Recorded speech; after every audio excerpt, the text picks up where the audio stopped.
See. I would like to thank Brother Wallace, Brother Hockman, Sister Mustafa, Sister Matula, Imam Kareem, his lovely wife, and all of the members that had a vision to say, let's salute brothers in law enforcement. That doesn't happen often. Because a lot of times we kind of look down upon or kind of get mad at because we have to do the dirty work a lot of times by simply saying, no, you can't do this.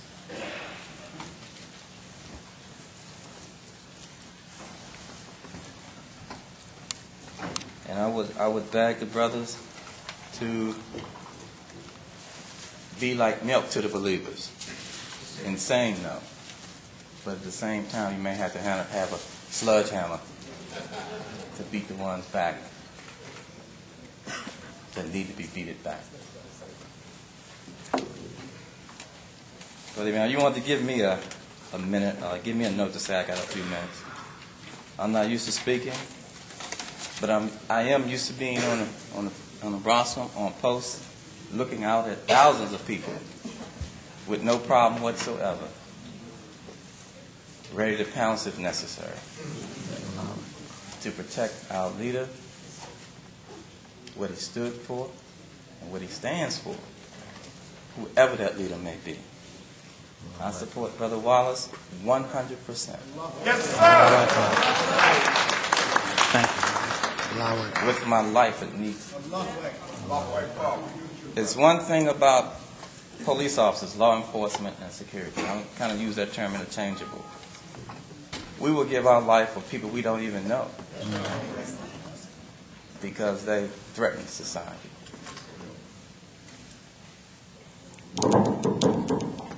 My first job as a police officer or someone in law enforcement was in 1973. After I got my X, I was told to, if I could be at the Wednesdays meetings on Elijah Mohammed at Temple number 4, if I could be every Wednesday, every Friday, every Saturday for callback, and every Sunday for our big meetings. And that I would be in charge of protecting, at that time, the minister. And so before that happened, I had big brothers take me into a room and beat the hell out of me. I mean, just beat me to see if I could handle that. That's training. That's why I train. So after that was a good part of it. The next part, they pulled me to the side and said, let me tell you something. If something is to happen to that man, that minister, it better happen to you too. There's no place on this planet Earth for you to hide. And so that's how I took all my assignments. I don't care who I was protecting in D.C., the president. I took every assignment with that in mind.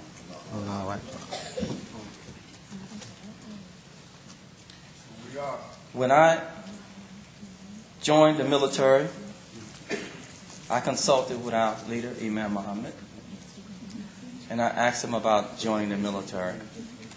And you know him, you get this pause of silence that's deafening. You don't know what's coming out next. So he thought, he said, well, Brother Shakir, I think all men should serve their country. So I did that. 1982, I wanted to join the D.C. Police Department. Again, I sought counsel with our beloved leader. I said, Brother Imam, I want to join the police department in D.C. Again, nothing for a while. Just him and I. A moment of silence. I thought we were going to never end. He says, well, Shakir? Shakir, not Shakir. Shakir. He taught me how to say that name. Shakir. He says, I think that would bring dignity, respect, and legitimacy to our community. And that it would open up doors for us. And I did that. He is really big on having Muslims, right-minded Muslims, in every aspect of our American society, where we live and where we serve.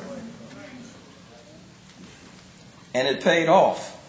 It paid off in a lot of ways.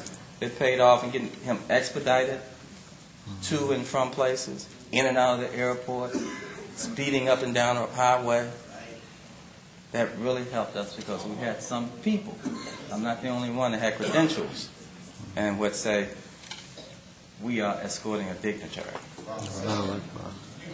And that really got us in a lot of doors. Not that, and we know that Allah is the best protector.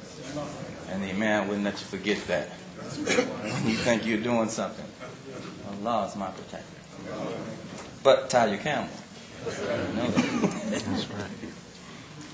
So, again, it paid off in that tragic moment in New York in 9/11. We had an opportunity to be with him. He was visiting Washington, D.C., which was one of the places that one of the planes was supposed to hit. He was invited to the White House that particular day. And we advised the Imam, Brother Imam, the city is closing down. Let's get you out of here. Let's try to get you to Philadelphia, catch a plane to go home. We called Philly, some brothers in Philadelphia, and of course, planes were down everywhere. So we said, Brother Imam, we'll take you home. He wanted to go home. He was concerned about the community. So he wanted to go home. Brother, we'll take you home. It was myself, Imam Yusuf Salim, Brother Umar Salim, 4 of us. That was the most somber ride, 14-hour ride in a car with 4 men I've ever had. The Imam and Sister Mustafa, I think he got on the phone to you while he was in the car, and he was one of the first leaders, first major Muslim leader